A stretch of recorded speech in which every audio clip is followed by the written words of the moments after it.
Hello good people, my name is Cass and I wanted to update you all on the HTC VIVE Cosmos since it is one of the few VR headsets that's still in stock.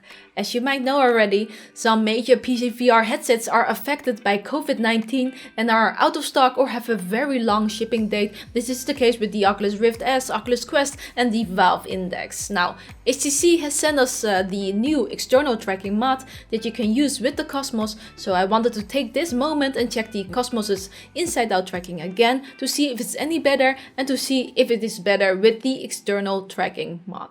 But first, please subscribe if you haven't yet to support us, and now join me beyond reality. As you probably know already, at launch, the inside-out tracking of the VIVE Cosmos performed below expectations. This is especially the case when compared to other inside-out tracking headsets like the Oculus Rift S. My last tracking test for the Cosmos was 4 months ago, and so this week I tested it again on Beat Saber, Contractors, which is a competitive shooter, and on an archery game called Elven Assassin.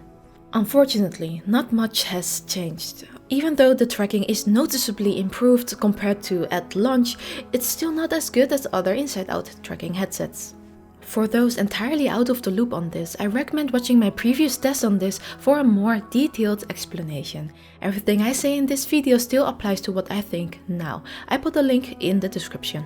In short, tracking is okay for some games like Beat Saber, but when you play games where controller occlusion happens a lot, which are these kinds of movements, it loses tracking. This is especially annoying when playing archery or shooting games. Since it's been 4 months now, I honestly doubt the inside-out tracking of the VIVE Cosmos will get better than this. So my verdict on the VIVE Cosmos with inside-out tracking is still not worth it because there are better inside-out tracking headsets out there at a better price. Okay, but since HTC is releasing an external tracking mod, will this mod be able to change my verdict on this headset?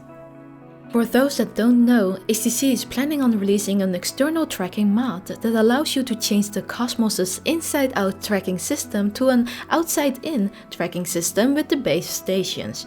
This is the same tracking system as the original VIVE and the Valve Index and is still the most reliable and accurate tracking system to date.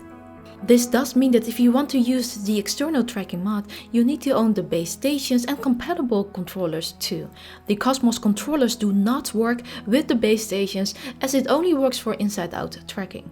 I received the external tracking mod from HTC to review.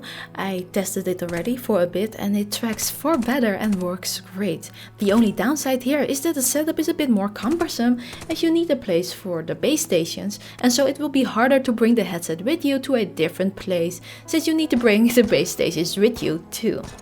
I will share my full review of the external tracking mod in a future video, but today I just want to inform you whether you should get the HTC VIVE Cosmos for this or not. And the short answer is no, because there's a version that will include the mod.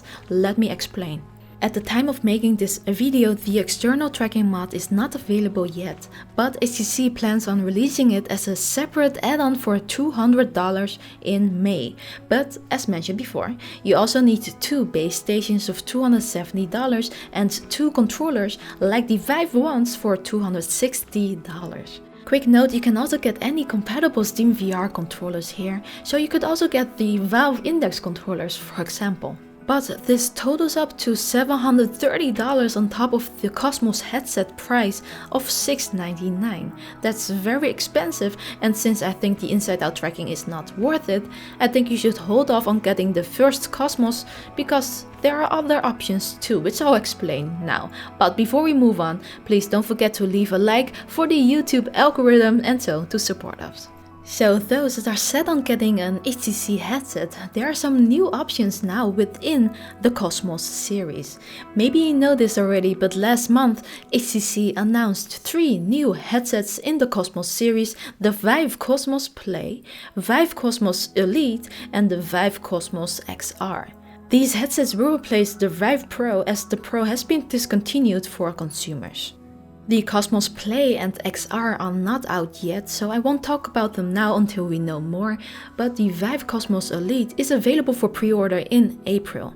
HTC sent us one already. This is the VIVE Cosmos Elite. This headset is very similar to the first VIVE Cosmos. It has the same LCDs, lenses, IPD adjustment, and the same flip-up design, for example. I will dive more into this in a future video, but the difference here is the color, of course, and that the VIVE Cosmos Elite is a kit that comes with the external tracking mod, 2 Steam VR base stations version 1.0 and 2 first-gen VIVE Wand controllers. You can get this whole kit for $900 US. Technically, the Cosmos Elite should be able to do inside-out tracking too, although I am not sure what HTC plans to do with that. So in my opinion, I don't see a reason to get the first Cosmos because of the tracking, but the Cosmos Elite could be an option. Especially for those that already own the base stations and controllers, because HTC has just announced that they will offer an upgrade option for existing owners of the tracking system. You can get the Cosmos Elite headset only, that includes the external tracking mod, but without the rest, for $549. This puts the headset near the price of a Valve Index headset for $499. Still, then again, the Valve Index probably offers more value for your money in terms of improvements, and the Oculus Rift S is still cheaper at $399. I'll dive into this more in a future comparison video, but unfortunately, I can say now, HTC's prices are just not competitive enough. There is, however, another reason you might want the Cosmos Elite though, and that is if you want to play PC VR games wirelessly. The HTC VIVE Cosmos headsets are the only PC VR headsets currently that support a wireless adapter, although this comes at an even higher cost as the wireless adapter is about $350. So in this video I only wanted to inform you about the latest HTC updates. Next on the channel I post a full review of the external tracking mod and a review of both Cosmos headsets. I've also bought a wireless adapter kit for the Cosmos, which I will also cover as well. For now, I hope this info helps you out when deciding on what to buy. Please do let me know your thoughts on this, whether you agree or disagree in the comments below, and let's have a friendly discussion. If you have any questions about these products, drop them below too and I'll include them in my next videos. Thanks for watching. I hope to see you all in the next one. Stay healthy, everyone. And a special thanks goes to our right-hand patrons. Well, thanks to Paxon VR, and check out his VR YouTube channel. And as always, VR on and are out of stock or have a very long shipping date. Well, next on the channel, I will post a full review of the external